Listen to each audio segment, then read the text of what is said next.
Hello, hello. This is your vocabulary review for today. There's 11 task cards, but we're going to do one of them together. So you will have 10 task cards to complete dealing with homonyms and multi-meaning words. They're pretty easy. You just have to choose between two meanings and put a circle around the answer. So let's go ahead and let me show you how to do this. So you're going to go ahead and read the card. Which one of these sentences uses sweet in the way that means kind or friendly? So the first one is your choice. The tea was too sweet for my liking. Does that mean kind or friendly? No, it means the taste sweet. The second one says, Cara wrote a sweet note to Mrs. Baker to tell her how much she missed her.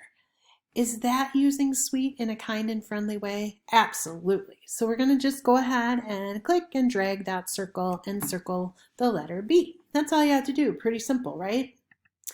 Okay, here comes the second one. Which of these sentences uses space in the way that means a distance between two objects? Okay, well, let's read. When Mike writes, he doesn't leave enough space between his words. Would that be a distance between two objects? Two words? That's a good one. Let's try the other one. Joey likes to read books about outer space. Is that the space we're talking about being a distance? No, that's the outer space. That's what's up in the sky that we look at with all the planets and stars and the solar system. So we're going to click on that circle and move it to letter A, put a circle around it. All right, you have, I believe, you have 8 or 9 slides left to finish. You can do this. It's a piece of cake.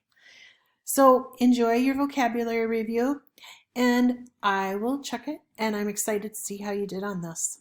Homonyms can be very, very fun. Bye-bye.